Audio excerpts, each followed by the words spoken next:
Om Shanti.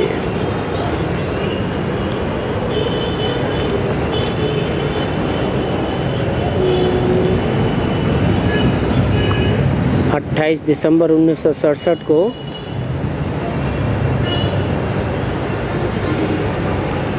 Mount Abu से जो मुरली चली थी प्रातः क्लास की, उसमें दूसरे पेज के मध्यांत में बोला है कि तुम जानते हो कि 5000 वर्ष पहले जो हुआ था वो सब अब फिर से रिपीट होना है।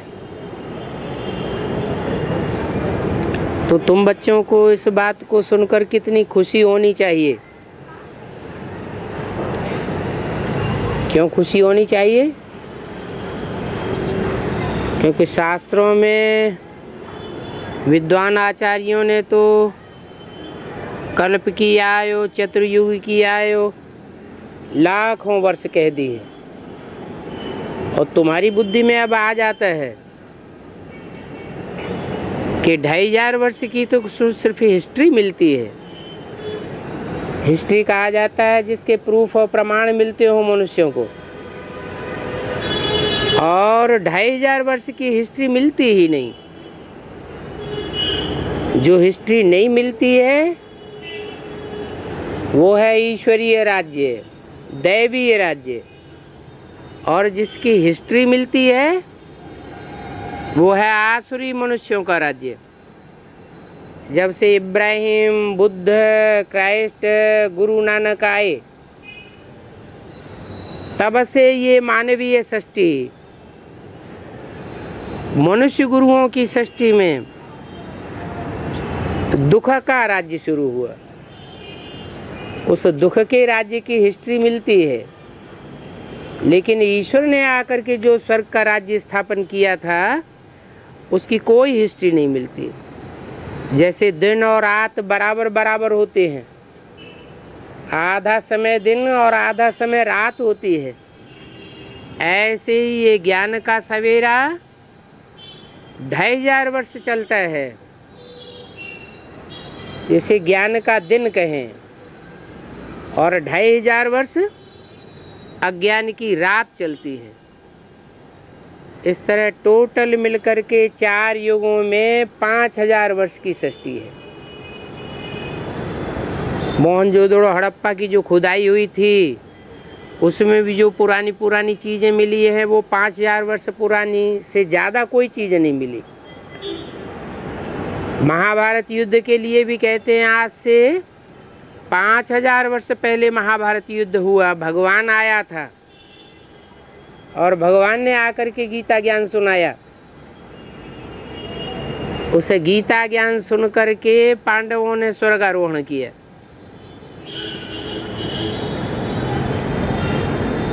क्रिश्चियन लोग भी कहते हैं क्राइस्ट से 3000 वर्ष पहले भारत में पैराडाइज था, और उस पैराडाइज में लॉर्ड कृष्ण का राज्य था।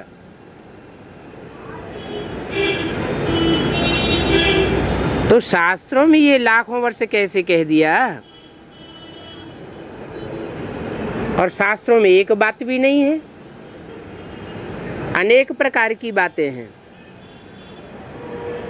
कुछ शास्त्रों में ये लिखा हुआ है कि चारों युगों की आयु बराबर बराबर होती है, 1250 वर्ष, 1250 वर्ष। चारों युगों में टोटल मिला करके 5000 वर्ष चतुर्युग की आयु गिनाई है।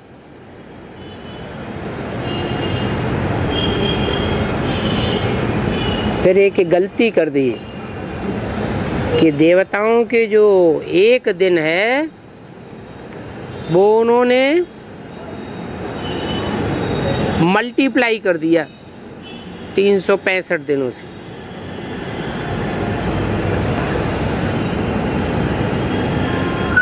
तो लंबी चौड़ी आयु सृष्टि की लिख दी है ताकि कोई उसका हिसाब किताब भी न निकाल पाए। अभी बाप ने आकर के बताया है ये सारी सृष्टि की आयु 5000 वर्ष है, और सृष्टि चक्र ज्यों का त्यों घूमता रहता है। इस 5000 वर्ष में जो भी मनुष्य आत्मा जिस पॉइंट से अपना भ्रमण करना शुरू करती है, पूरा साइकिल लगा के फिर 5000 वर्ष के बाद उसी पॉइंट पर पहुंच जाती है। ऐसे ही इस दुनिया के 5 तत्वों का एक एक अणु जहां से साइकिल लगाना शुरू करता है, 5000 वर्ष के बाद अपना चारों ओर का चक्कर लगा करके फिर उसी पॉइंट पर पहुंचता है। इस हिसाब से हर आत्मा में 5000 वर्ष का अपना साइकिल रुंधा हुआ है। सबका एक जैसा साइकिल नहीं है।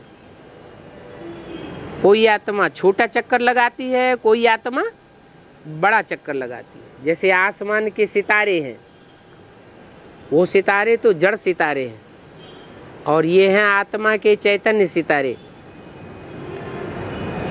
ये आत्मा रूपी जो चैतन्य सितारे हैं, जिनकी यादगार मस्तक में ज्योति बिंदु या बिंदी या टीका लगाते हैं, आत्मिक स्मृति में टिकने की निशानी, वो सितारे भी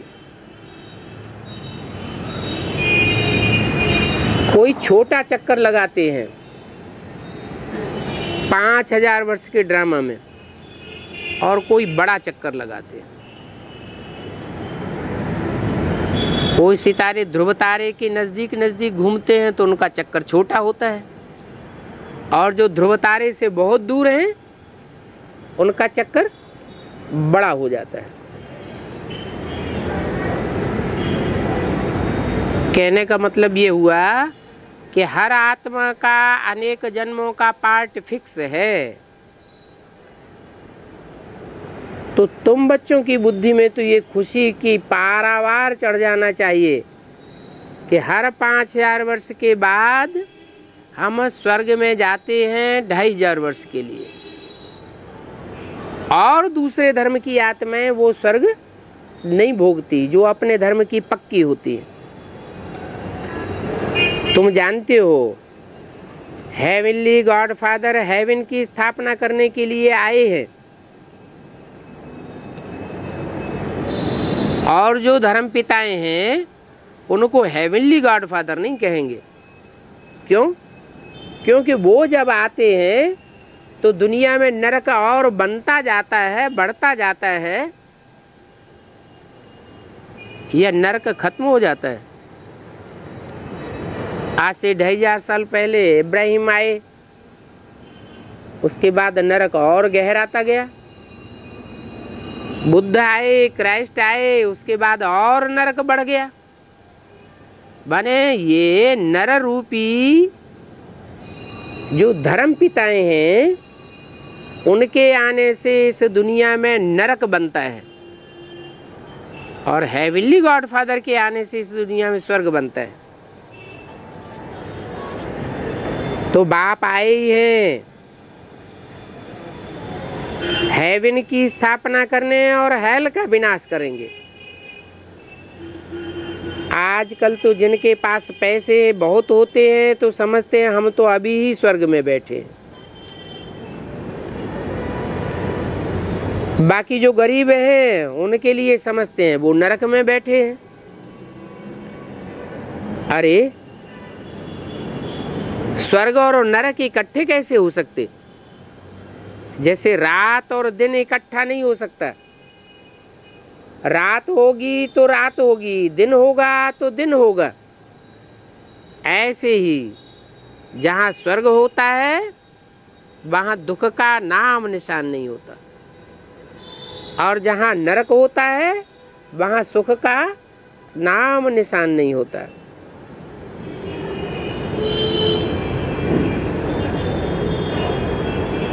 अगर स्वर्ग यहाँ ही है तो फिर यो क्यों कहते हैं कि फलाना स्वर्ग पधारा?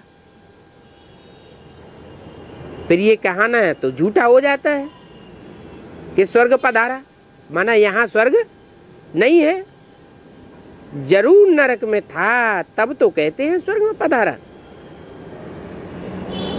तुम बच्चे भी पहले नरक में थे, अब तो वो बाप आया हुआ है हमको स्वर्ग में ले जाने का रास्ता बताने के लिए। दीपमाला भी मनाते हैं। उसमें क्या होता है?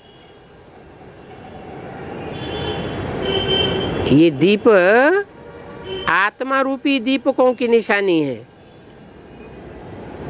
जैसे दीपमाला मनाते हैं तो सारे दीपक जगाए दिए जाते हैं। पहले एक बड़ा दीपक जगता है, तो मनुष्य सृष्टि का जो पहला दीपक है, जिसे मनुष्य सृष्टि का बीज कहा जाता है, प्रजापिता, वो पहले जगता है। उसको कहते हैं धर्मराज का दीवा। जब वो जगता है तो उस एक दीपक से अनेक सारे ही दीपक नंबरवार जगाए दिए जाते हैं। तो दीपमाला में सबका दीप जग जाता है, घर घर में सोजरा हो जाता है। और दीपमाला अभी ही मनाते हैं सच्ची सच्ची, क्योंकि अभी तुम सब बच्चों के आत्मा रूपी दीपक जग रहे हैं। संगम में ही मनाते हैं, सतयुग में तो दीपमाला नहीं मनाते होंगे। सतयुग में क्यों नहीं मनाते? क्योंकि वहां तो ऑलरेडी सबके दीपक आत्मा रूपी जगे हुए होते हैं। अभी तुम्हारी आत्मा का दीपक बुझ गया है, तो बुझे हुए दीपकों को जागृत करने के लिए परमपिता परमात्मा अब संगम युग में आते हैं, जिसकी यादगार दीपमाला मनाते हैं। क्योंकि बाप ही आकर तुम आत्माओं को जगाते हैं। दीपक बुझ आने से कितनी डल बुद्धि बन जाते हो। बाप लिखते भी हैं, तुम तो डल बुद्धि हो, इतनी सहज बातें भी तुम समझते नहीं हो। बार बार अनिश्चय आ जाता है। अनिश्चय बुद्धि विनश्यंती हो जाती है। लौकिक बाप को तो तुम भूलते नहीं हो। जो लौकिक बाप तुमको गटर में डालते हैं, उनको तुम याद करते हो। और जो स्वर्ग में ले जाने वाला बाप है, उसको तुम घड़ी घड़ी भूल जाते हो। ये क्या बात हुई? स्वर्ग में ले जाने वाला है, सदा काल सुख में ले जाने वाला है, उसकी तो याद नहीं भूलनी चाहिए। नरक में गोते खिलाने वाला बाप जो है, वो घड़ी घड़ी आ जाता है। क्या कारण है इसका? क्योंकि आत्मा को प्रैक्टिस पड़ गई है। 63 जन्म लौकिक बाप से जन्म लेते लेते अभी पारलौकिक बाप आए हुए हैं। वो प्रैक्टिस पक्की कराते हैं कि तुम देह के बाप से जन्म लेने वाले देहधारी नहीं हो, तुम आत्माओं के बाप परमपिता परमात्मा से जन्म लेने वाली आत्मा ज्योति बिंदु हो। तुम सितारा हो, तुम दीपक हो।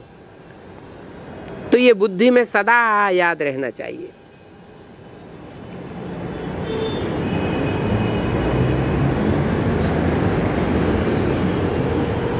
माया तुमको थप्पड़ लगाए देती है,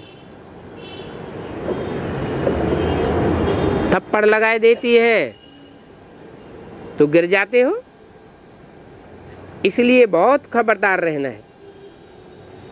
फिर लिखते हैं, बाबा हम क्या करें, हम तो विकारों में गिर गए। बाप कहेंगे, ये क्या, मैं अभी आया हुआ हूं तुमको पतित से पावन बनाने के लिए, फिर तुम ये गंदे काम क्यों करते हो, काला मुंह क्यों कर लेते हो। काला मुंह क्यों कहा जाता है? क्योंकि आत्मिक स्थिति से जब नीचे गिरते हैं तो चेहरे की आब उतर जाती है। आत्मिक स्थिति में जब टिके हुए होते हैं तो चेहरे की आब चढ़ जाती है। जैसे परम धाम से नई आई हुई आत्माएं, इब्राहिम, बुद्ध, क्राइस्ट, गुरु नानक जब आते हैं तो आत्मिक स्थिति उनके चेहरे से झलकती है। वही आत्माएं फिर अनेक जन्म लेने के बाद काली बन जाती हैं। तो आज जो भी चित्र बनाते हैं सब काले काले दिखाए। नेताओं के चित्र बनाएंगे वो भी काले बना देते हैं। शिव का लिंग बनाते हैं वो भी काला बना देते हैं। राम को काला दिखाया, कृष्ण को काला दिखाया, सबको काला दिखाई देते हैं। क्योंकि कलयुग अंत में आकर सब आत्माएं काली तमो प्रधान बन जाती है।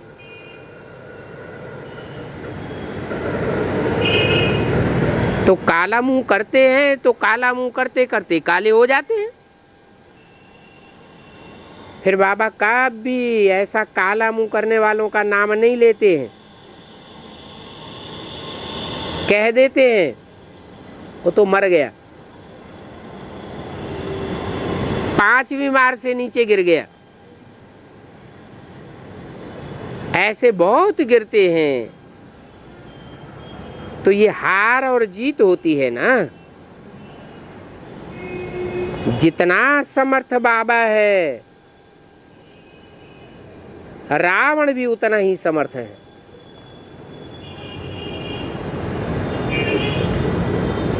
गुरुओं में एक गुरु है जिनका नाम समर्थ गुरु रामदास गाया हुआ है। अब वास्तव में वो तो समर्थ नहीं था। अगर समर्थ होता तो रामदास के आने के बाद भी स्वर्ग होना चाहिए या नरक होना चाहिए? दुनिया क्या होनी चाहिए? कोई समर्थ आएगा तो सारी दुनिया में समर्थ ही फैलाएगा या सारी दुनिया को असमर्थ बना के छोड़ जाएगा? समर्थ ही बनाकर छोड़ेगा। भगवान बाप ही आते हैं, वो सारी दुनिया जो नई दुनिया होती है उसमें सब समर्थ हो जाते हैं। कोई भी गिरता नहीं, पतित बनता नहीं। परंतु अभी तुम सब बच्चे असमर्थ हुए पड़े हो। ये 63 जन्मों की असमर्थी का अभ्यास है जो पक्का हो गया है। इसलिए बाप कहते हैं बाप जितना समर्थ है, सर्वशक्तिवान है, रावण भी उतना ही समर्थ और शक्तिवान है। मनुष्यों विचारों को तो माया का पता ही नहीं है कि माया किसको कहा जाता है। 28 दिसंबर 1967 की वाणी का 3रा पेज। वास्तव में माया कहा जाता है 5 विकारों को। ये 5 विकार ही मनुष्यों के अंदर कमजोरियां भरी पड़ी हैं। तुम इन 5 विकारों पर जीत पाते हो। बाप आकर के तुमको जीत पहना सिखलाते हैं। मनुष्य रावण को जलाते हैं, कितना खर्चा करते हैं। मैसूर का महाराजा कितना दशहरे का जश्न मनाते हैं। मैसूर के महाराजा का उदाहरण क्यों दिया है?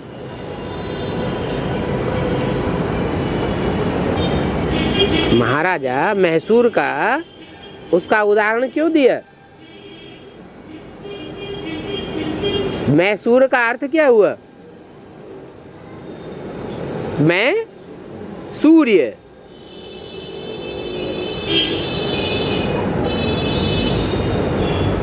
अंधेरे को नाश करने का जश्न कौन मनावेगा?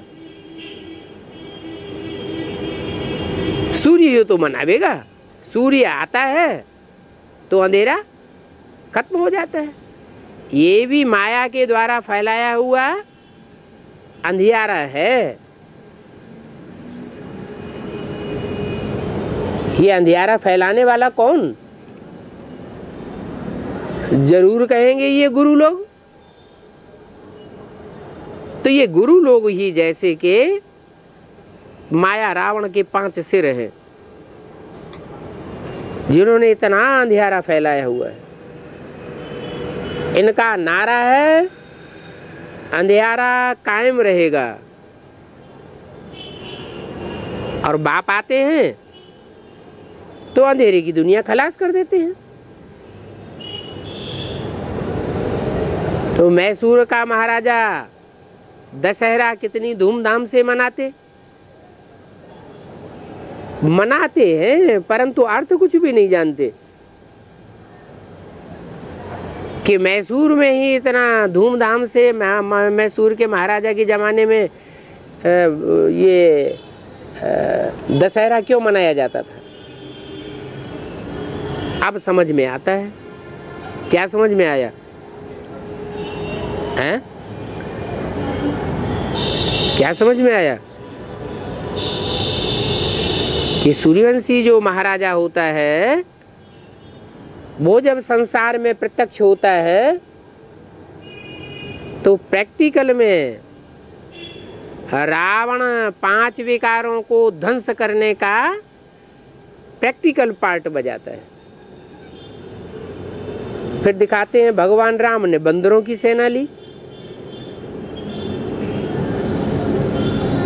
रावण ने मनुष्यों की सेना ली।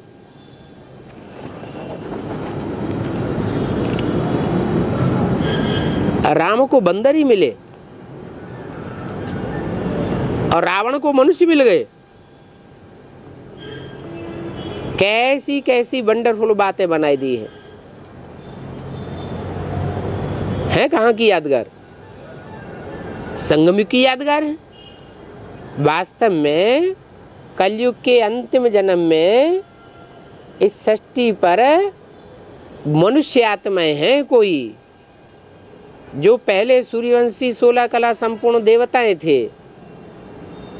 वो ही देवताएं जब नीचे गिरते हैं तो अति के नीचे में गिर जाते हैं, अति के ऊंच उठते हैं तो अति की नीचे भी गिरते हैं। जैसे बंदर में जितने विकार होते हैं उतने विकार और कोई जानवर में नहीं होते।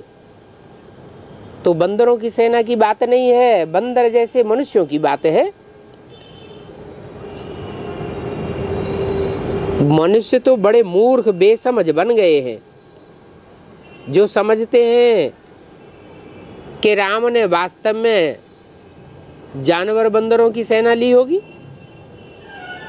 बाप कहते हैं मैंने तुमको कितना समझ दिया था, अभी तुम कितने बेसमझ बन पड़े हो। तो ये हार और जीत का खेल भारतवासियों के लिए है। जो पक्के पक्के भारतवासी हैं, आदि से अंत तक भारत में पार्ट बजाने वाले हैं,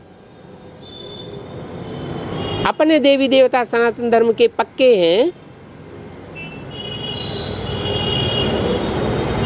वो ही सबसे नीचे गिरते हैं।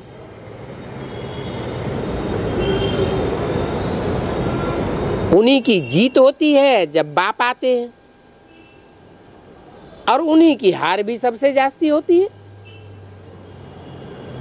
जब बाप को भूल जाते हैं। तो भारतवासियों के लिए ये खेल बना हुआ है, बाकी तो सब हैं बाई प्लॉट्स। भारतवासी बहुत गिरे हुए हैं, और धर्म वालों को बहुत गिरा हुआ नहीं कहेंगे।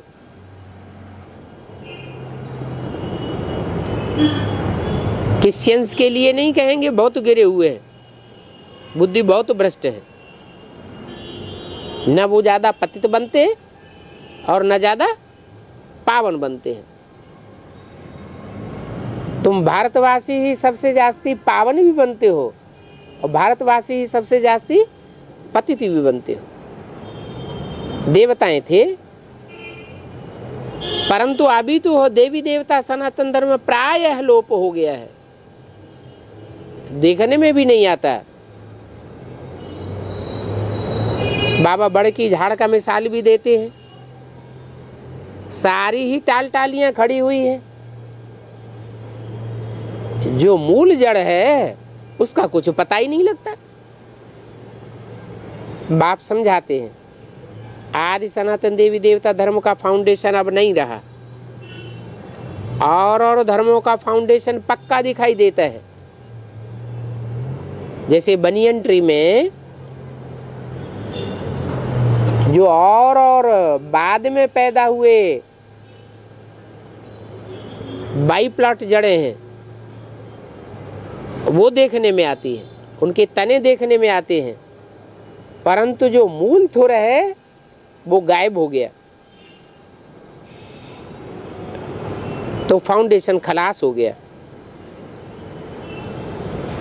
अभी मैं फिर 5,000 वर्ष के बाद आकर के तुम्हारा धर्म स्थापन करता हूं। उसके लिए ब्रह्मा द्वारा स्थापना गाई हुई है। किसकी स्थापना? ब्रह्मा द्वारा ब्राह्मण धर्म की स्थापना। ऊंचे से ऊंचे धर्म कौन सा हुआ? ब्राह्मण धर्म।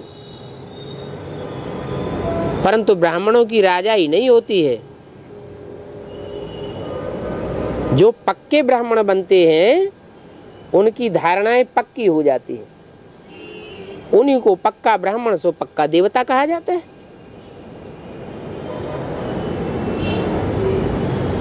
वो देवताएं आदि सनातन देवी देवता धर्म के कहे जाते हैं। दिखाते हैं विष्णु की नाभि से ब्रह्मा निकला, परंतु अर्थ थोड़े ही समझते हैं कि विष्णु की नाभि से ब्रह्मा कैसे निकला। यज्ञ के आदि में जब भगवान बाप आते हैं तो जरूर अंतिम जन्म में कोई प्यार होता है, जिनके संस्कार आपस में मिलते हैं। युग के अनुसार उनके जितने संस्कार आपस में मिलते हैं उतना और कोई के संस्कार नहीं मिलते, तो उनको कहेंगे विष्णु। फिर विष्णु की नाभि से ब्रह्मा कब निकला? कहेंगे कि आदि में जो फाउंडेशन डाला गया उससे जो उत्पत्ति हुई टाइटलधारी ब्रह्मा की सन 47 में, वो सनातन देवी देवता धर्म का जैसे फाउंडेशन पड़ा। परंतु वो फाउंडेशन डुप्लीकेट कहेंगे या पक्का फाउंडेशन कहेंगे? कैसा फाउंडेशन कहेंगे? सन 47 में ब्रह्मा प्रत्यक्ष हुआ। बाप कहते हैं मैं जिस तन में भी प्रवेश करता हूं उसका नाम ब्रह्मा रखता हूं। पहले तो बाबा मुरली नहीं चलाते थे, फिर जब बाप ने प्रवेश किया तो मुरली चलाना शुरू किया, तो उसे साबित हुआ कि शिव बाप ने ब्रह्मा में प्रवेश किया सन 47 में। सन 47 से मुरली निकलती चली आई है, और कब तक चलती रही? सन 47 से लेकर के सन 68 तक मुरली चली। कितने साल? 21 साल हुए। 21 साल मुरली का फाउंडेशन पड़ा। तो क्या कहें कि ब्रह्मा द्वारा काहे की स्थापना हुई? ब्राह्मण तैयार हुए, नंबरवार कच्चे पक्के ब्राह्मणों का फाउंडेशन पड़ गया। परंतु उनको देवता तो नहीं कहेंगे। जो ब्राह्मण बनते हैं उन ब्राह्मणों को फिर शिक्षा दे करके ब्राह्मण से देवता बनाया जाता है।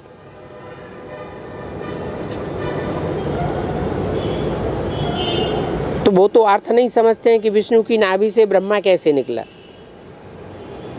उन्होंने फिर गांधी जी को दिखा दिया है कि गांधी के नाभि से नेहरू निकला है। गांधी ने फाउंडेशन डाला स्वतंत्रता के लिए, और फिर उसमें राज्य लंबे समय तक किसने किया? नेहरू ने राज्य किया। नेहरू को कैसे विष्णु बनाई दिया है? गांधी जी को ब्रह्मा बनाई दिया। माना ब्रह्मा बाबा भी कहते थे स्वर्ग लाऊंगा, स्वर्ग लाऊंगा, स्वर्ग में जाऊंगा, स्वर्ग में जन्म लूंगा, राम राज्य आवेगा। लेकिन कहते कहते शरीर छूट गया, राम राज्य नहीं आया। गांधी जी भी क्या कहते कहते चले गए, राम राज्य आवेगा आवेगा। राम राज्य की जगह और क्या आ गया?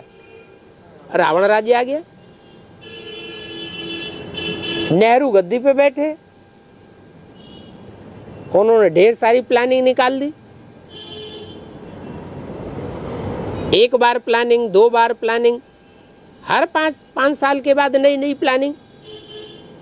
यहाँ तो बाप आकर के एक ही बार प्लानिंग करते हैं और उस प्लानिंग में तुम बैगर टू प्रिंस बन जाते हो। बार बार प्लानिंग करने की दरकार ही नहीं रहती। तो देखो कितना फर्क हो गया।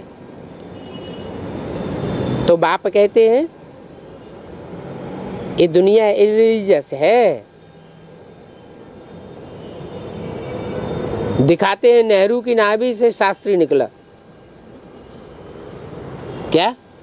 विष्णु की नाभि से कौन निकला? शास्त्र बनाने वाला, शास्त्र को समझने वाला शास्त्री निकला। ऐसे ऐसे चित्र बनाए देते हैं। बेसमझ दुनिया का ये हाल है। बाप कहते हैं ये रिलीजियस दुनिया है, अनलॉफुल दुनिया है, इंसॉल्वेंट है। पहले तुम क्या थे जब बाप ने तुम्हारी रचना की, और अब तुम क्या बन गए हो? अभी फिर तुम सीढ़ी उतरते आए हो। अभी फिर तुमको बाप पढ़ाई रहे हैं। बाप पढ़ाई कर तुमको कितना ऊंचा बनाते हैं। क्या आज की पढ़ाई पढ़ करके क्या बनते हैं? क्या बनते हैं?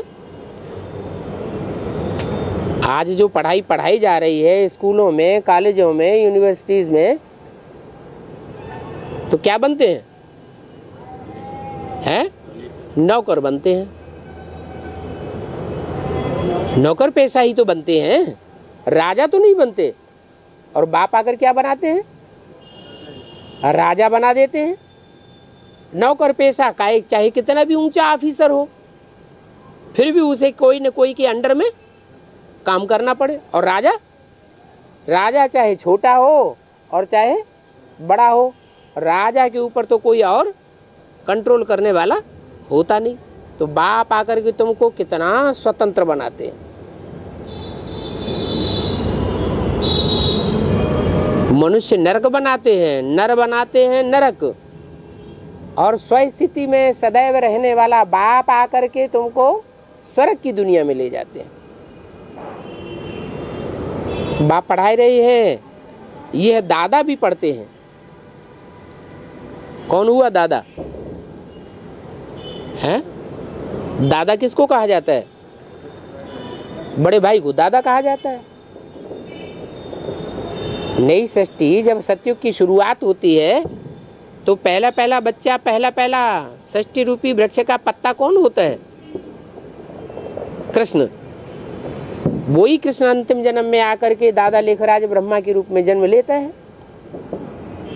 तो जैसे जो भी मनुष्य आत्माओं ने जन्म लिया, उन जन्म लेने वाली में, जन्म मरण के चक्र में आने वाली आत्माओं में पहला पहला पत्ता या बड़ा भाई कौन हुआ? दादा लेखराज ब्रह्मा हुआ। तो ये दादा भी पढ़ते हैं, ये पढ़ने वाला तुम्हारा सबसे बड़ा भाई है। जैसे तुम पढ़ते हो ये भी पढ़ते हैं। इनमें उसने प्रवेश किया है तो इनकी पढ़ाई तीखी जाती है। किनकी? बाप ने जिनमें प्रवेश किया और जिस क्रम से प्रवेश करते हैं उस क्रम से उनकी पढ़ाई तीखी चली जाती है। क्यों?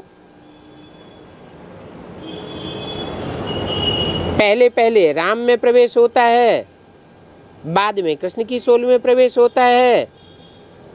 तो राम बाप को कहा जाता है, कृष्ण बच्चे को कहा जाता है। नई दुनिया की जब शुरुआत होती है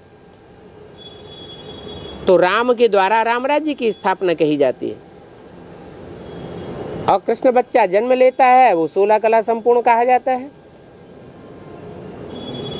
16 कला संपूर्ण कृष्ण बच्चे ने जन्म किससे लिया? जरूर कहेंगे जो कलातीत कहा जाता है। राम को सूर्यवंशी कहते हैं। सूर्यवंशी का मतलब है उनके वंश की शुरुआत होती है सूर्य से। सूर्य कलाओं में नहीं बांधा जाता। तो तुम जानते हो कि पढ़ाई में तीखे जाने वाले ये दो हैं, राम और कृष्ण।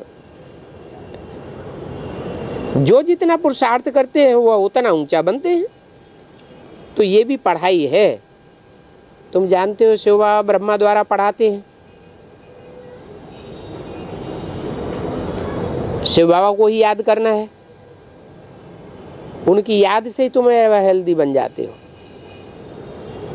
तुम्हारी आयु अमर बन जाती है और तुम काल पर जीत पहन लेते हो। जब आयु पूरी होने का समय होता है तो तुमको साक्षात्कार हो जाता है कि अब मैं जा करके बच्चा बनूंगा, अभी ये शरीर छोड़ देता हूं। ऐसे बैठे बैठे शरीर छोड़ देंगे, इसको कहेंगे आज इच्छा मृत्यु। अभी कोई इच्छा मृत्यु होती है किसी की? क्या अभी कोई की इच्छा मृत्यु नहीं होती। काल जब चाहता है तब उठा ले जाता है। रास्ता चलते चलते मौत हो जाती है। तो बाप को भी खुशी है।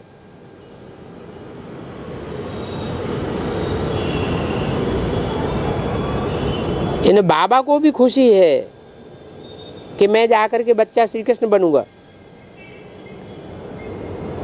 तुम भी यहाँ आए हो नर से नारायण बनने के लिए। ये है ही राजयोग।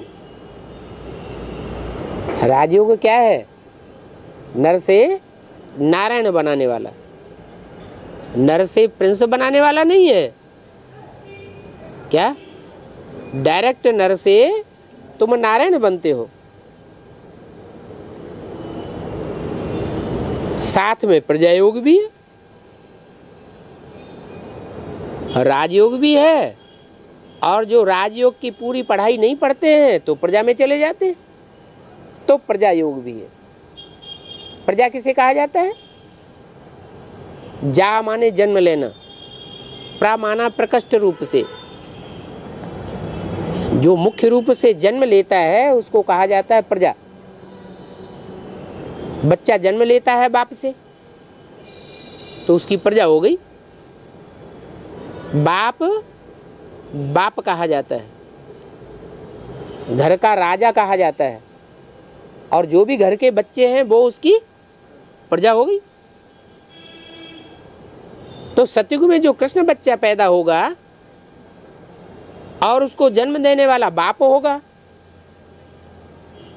तो कृष्ण बच्चा हुआ प्रजा और बाप क्या हुआ? है वो तो बाप ही हो गया। तो बाप और प्रजा का संबंध बन गया। प्रजा है वो फर्स्ट क्लास, कृष्ण बच्चा। तो बताया जरूर कृष्ण बच्चे ने राजयोग नहीं पढ़ा है। क्या? अगर राजयोग पढ़ा होता तो नर से क्या बनता? नारायण बनता। क्या पढ़ा है? राजाई की पढ़ाई तो नहीं पढ़ी, लेकिन प्रजापद तो पाया। न पढ़ने वालों में सबसे ऊंच पद पाई लिया। तुम तो नारायण बनने के लिए आए हो, और प्रजा तो ढेर बनती है।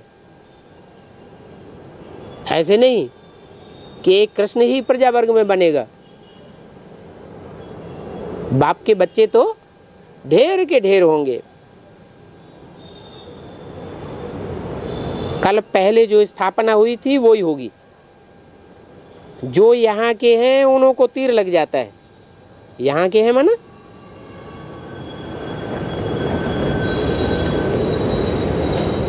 माना जो सूर्यवंशी कुल के हैं, जो पक्के भारतवासी हैं, उनको ज्ञान का तीर लग जाता है।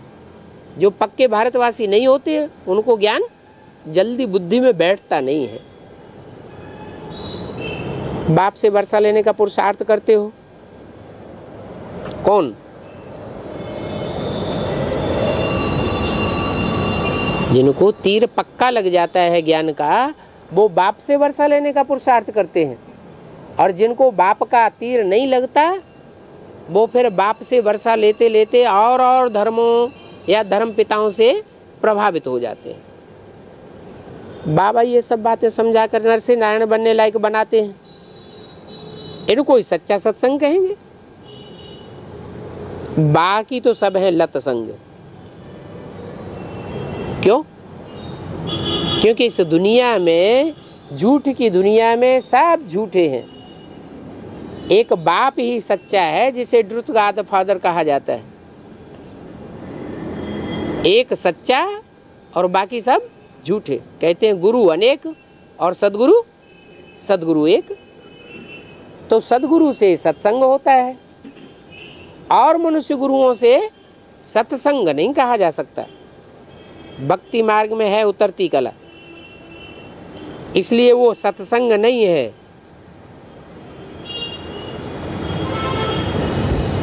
वो लतसंग है।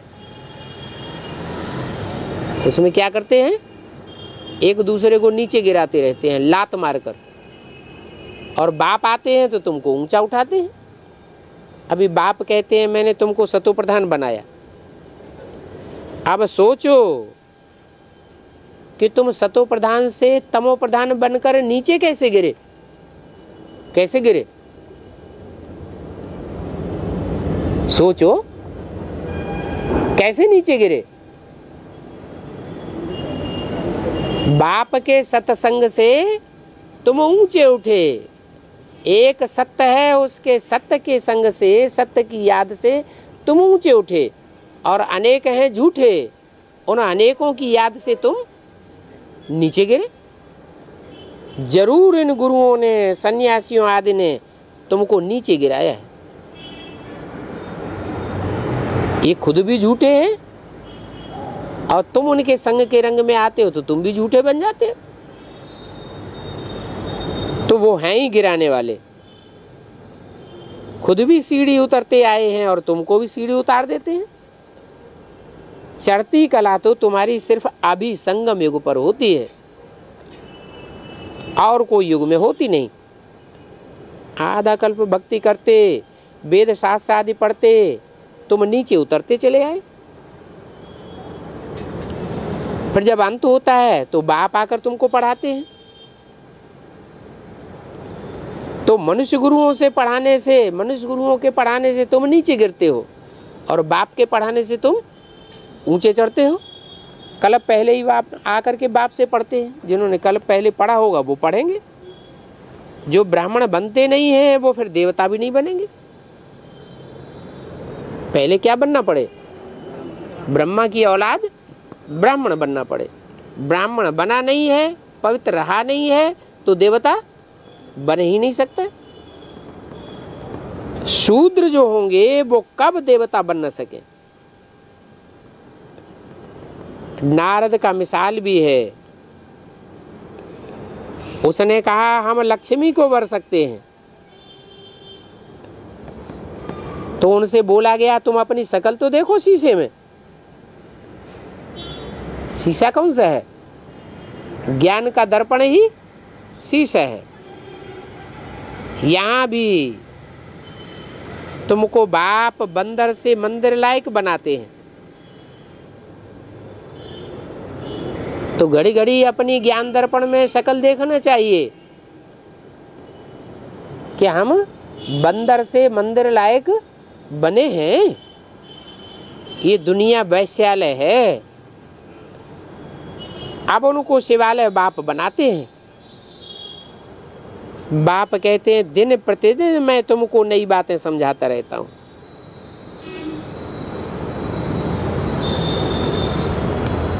दिन प्रतिदिन नई बातें समझाता रहता हूं।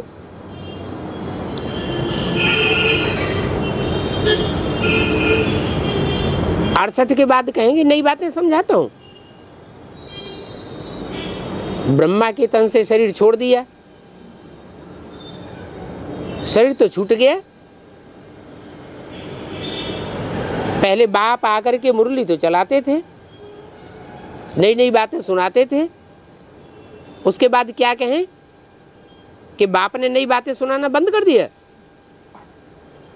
बाप तो कहते हैं मैं नित्य नई तुमको नई पॉइंट सुनाता रहता हूं। फिर कहेंगे कि नित्य नई पॉइंट सुनाते रहते हैं। 68 के बाद से लेकर के 76 तक बाप प्रत्यक्ष हुआ क्या है? प्रत्यक्ष हुआ या नहीं हुआ? नहीं हुआ। तो फिर नई पॉइंट्स कहां से सुनावेंगे? हैं? और जब प्रत्यक्ष ही नहीं हुआ तो नई पॉइंट सुनावेगा कहां से? हैं? नहीं सुनावेगा। हाँ, जिस तन में भी प्रवेश करते होंगे भले गुप्त रहे हों, प्रत्यक्ष न हुए हों, तो भी उनकी बुद्धि में नए नए पॉइंट्स आते रहते होंगे। तो ये तो नहीं कहेंगे कि नए नए पॉइंट्स नहीं सुनाता हूं नित्य प्रति। उत्सव भी तुम जो मनाते हो वो पास्ट के मनाते हो। भक्ति मार्ग में ये सब मनाना करना होता है, ज्ञान मार्ग में प्रैक्टिकल होता है। भक्ति मार्ग में कितना खर्चा करते हैं। अभी तुम अपने लिए अपना राज्य स्थापन कर रहे हो योग बल से, इसमें खर्चे आदि की बात नहीं है। बाप तो कहते हैं घर गृहस्थ में रहते कमल फूल समान पवित्र रहो, और ये सुदर्शन चक्र तुम्हारे लिए है। तुमको यानी आत्मा को सृष्टि के आदि मध्य अंत का ज्ञान मिला हुआ है। उस ज्ञान में रमण करते रहो। ये तीसरा नेत्र तुमको मिला हुआ है। तुम त्रिकालदर्शी और त्रिनेत्री हो। आदि मध्य अंत को तुम जान गए हो और तो कोई नहीं जानते। ये चक्र कैसे फिरता है वो भी कोई नहीं जानता। अभी तुम कहेंगे हम बाप के जीवन कहानी को भी जानते हैं, षष्ठ के आदि मध्य अंत को भी हम जानते हैं। बाकी धारणा तो नंबरवार पुरुषार्थ अनुसार होती है। कितना बड़ा स्कूल है, इनको कहा जाता है गॉड फादरली यूनिवर्सिटी। बाप आकर नरसे नारायण बनाते हैं, आकर के नरसे नारायण बनाते हैं, या ब्रह्मा के तन में आते थे, मुरली सुनाते थे, फिर ब्रह्मा का तन छूट गया, बाद में नरसे नारायण अपने आप बनते रहते हैं? नहीं, बाप आकर के तुमको नरसे नारायण बनाते हैं। ऐसे नहीं आकर ज्ञान सुनाकर चले जाते हैं और तुम नारायण बनते रहते हो। ये नॉलेज सोर्स ऑफ इनकम है। बेहद का बाप ही तुमको नॉलेज देते हैं। बेहद का बाप कैसे? और जो बाप होते हैं सामान्य बाप होते हैं, 10, 20, 50 बच्चों के बाप होंगे। धर्म पिताएं होते हैं, इब्राहिम, बुद्ध, क्राइस्ट, लाख, 2 लाख, करोड़, 100 करोड़, 150 करोड़ के भी बाप होते हैं। क्रिश्चियन इस समय कितने होंगे? 100, 150 करोड़ क्रिश्चियंस होंगे सारी सृष्टि पर, परंतु उनको भी हद का बाप कहेंगे। और ये है बेहद का बाप। सारी मनुष्य सृष्टि उस बाप को याद करती है। कोई किस रूप में याद करती है, कोई किस रूप में याद करती है, असली रूप का तो किसी को पता ही नहीं। तो बेहद का बाप आकर के तुमको नॉलेज देते हैं। असली नॉलेज ये है, और सबकी है नकली नॉलेज। इस असली नॉलेज से तुम असल ऊंच बन जाते हो। कैसे असल ऊंच बन जाते हो? कि और जितनी भी मनुष्य आत्माएं हैं या देवताएं हैं, उन सब की शास्त्रों में ग्लानि हुई है। एक आत्मा ऐसी है जिसकी कोई ग्लानि नहीं होती। तो ऐसे तुम असल ऊंच बन जाते हो। कौन पढ़ाता है उनको? बेहद का बाप उनको पढ़ाई पढ़ाते हैं। एम ऑब्जेक्ट ये सहज राजयोग की है, जिस सहज राज को सीख करके तुम नर से नारायण बनते हो, बाप को याद करते हो।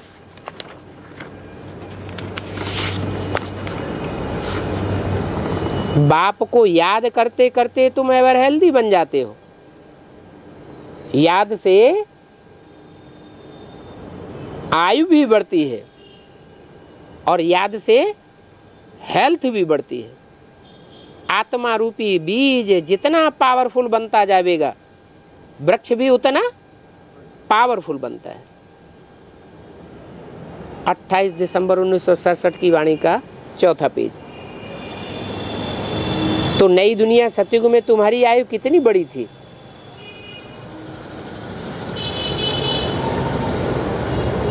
फिर त्रेता में कम हो गई, द्वापर में और कम हुई, कलयुग में और कम हो गई।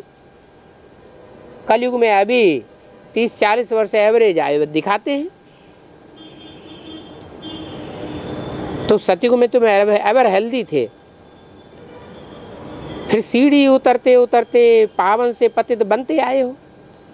अभी फिर बाप कहते हैं पावन बनो। तुम्हारे अंदर ज्ञान पूरा होगा, फिर लड़ाई शुरू हो जाएगी। कब लड़ाई शुरू होगी?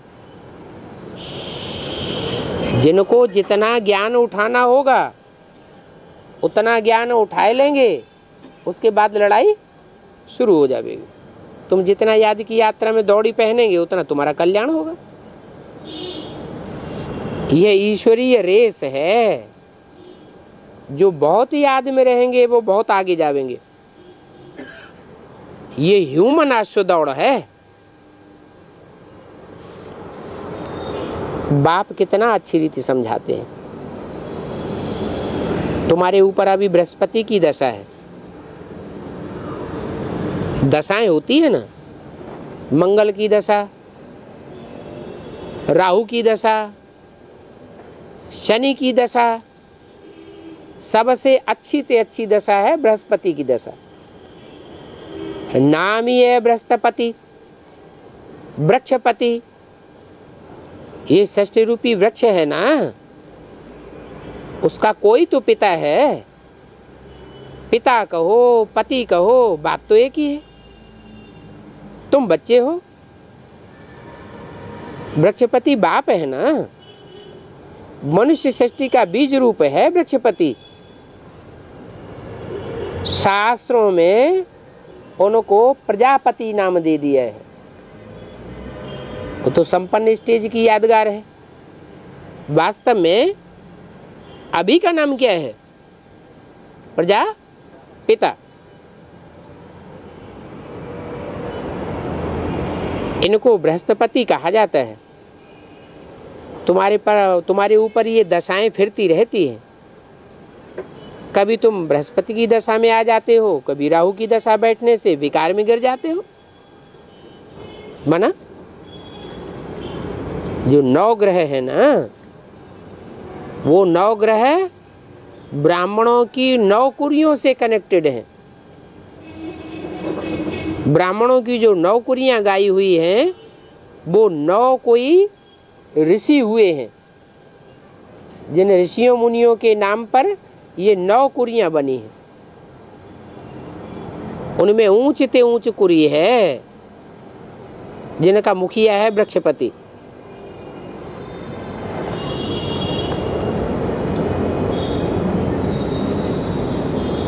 तुम्हारी ये पढ़ाई पढ़ने से कमाई बहुत भारी हो जाती है। कोई तो बिल्कुल ही भरतू आते जाते हैं, जो अच्छी रीति पढ़ेंगे तो कहेंगे बृहस्पति की दशा, राहु की दशा फिर गिराई देती है। तो बाप तुम बच्चों को सभी बातें समझाते रहते हैं, पूछने की दरकार नहीं रहती है। और तुम क्या पूछेंगे? पहले तुम कुछ जानते थे क्या? बाप ने आकर के तुमको तीसरा नेत्र दया दिया तो तुमको ज्ञान आया। तुम तो पहले कुछ भी नहीं जानते थे। इसलिए बाबा ने समझाया था, जो रचयिता और रचना के आदि मध्य अंत को नहीं जानते हैं, वो तो इडियट हैं। कितने बड़े बड़े म्यूजियम आदि बनाते रहते हैं, परंतु जानते कुछ भी नहीं है। खर्चा कितना होता है? हिम्मते मर्दे मददे बाप। गायन भी है, शहंशाह की हुंडी संवारेंगे। ये सांवरा है ना, वो तो एवर गोरा है, और ये सांवरा है। कौन? जो सुप्रीम सोल बाप ऊपर से आते हैं वो है एवर प्योर, और जिसमें प्रवेश करते हैं वो है एवर इम्प्योर, सांवरा अर्थात काला। मुसाफिर अथवा मासूक देखो तुम्हारा कैसा है, आकर के सभी को गोरा बनाई देते हैं। देवताओं को देखो नेचुरल खूबसूरती कैसी होती है, उनकी नेचुरल ब्यूटी रहती है। 5 तत्व भी प्योर बन जाते हैं। अभी तो 5 तत्व भी इम्प्योर हैं, कितना दुख देते रहते हैं। सब तमो प्रधान है, उपद्रव मचाते रहते हैं। जल तत्व बाढ़ लाता है, कितने मरते हैं। वायु तत्व तूफान लाता है, तूफान में कितने मर जाते हैं। पृथ्वी तत्व भूकंप लाता है, कितने मकान गिर जाते हैं। सतयुग में ये दुख की बातें नहीं होंगी। वहां प्रकृति कोई उपद्रव नहीं करेगी, सब सुखी हो जाएंगे। रोने की बात नहीं। बाप कहते हैं तुमको अब रोने का नहीं है। अभी बाप आए हुए हैं, जो अभी रोएंगे वो खोएंगे। क्या? पढ़ाई जिन्होंने ज्ञान की नहीं पढ़ी है सही तरीके से, तो उनको रोना आवेगा। और जिन्होंने सही तरीके से बाप की पढ़ाई पढ़ी है, वो हर परिस्थिति को, हर वातावरण को, हर व्यक्ति को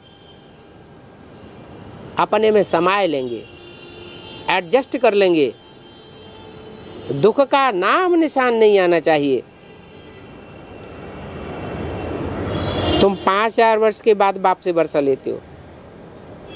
अभी ये राजाई स्थापन हो रही है। सतयुग के आदि में जो राजाई स्थापन होती है नारायण के राज्य की, वो बाप आकर के स्थापन करते हैं। अभी कलयुग के अंत में सारी दुनिया में प्रजा के ऊपर प्रजा का राज्य है। तो मनुष्य क्या बनाए देते हैं? प्रजा का भी प्रजा बनाए देते हैं।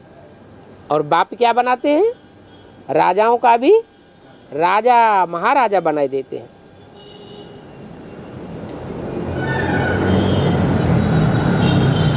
इसमें तो फिर नंबरवार हैं, कोई राजा भी बनते हैं, कोई प्रजा भी बनते हैं। प्रजा बनते बनते फिर कोई वारिस भी बन जाते हैं। प्रजा बनने के लिए ये प्रदर्शनी है। क्या कहा? जो पर्सनल पढ़ाई पढ़ाई जाती है, एक एक को बैठ करके समझाते हैं, उससे वारिस तैयार होते हैं। और ढेर के ढेर लोगों को इकट्ठी प्रदर्शनी में समझाया जाता है, उससे क्या बनते हैं? उससे प्रजा बनती है।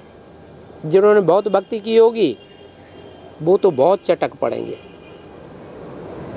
63 जन्मों में जो भक्ति की है, बहुत भक्ति करने वाले बहुत ज्ञान उठावेंगे। सतो प्रधान भक्ति की है, वो सतो प्रधान ज्ञान उठावेंगे। जो तमो प्रधान भक्ति करने वाले हैं वो तमो प्रधान ज्ञान उठाते हैं।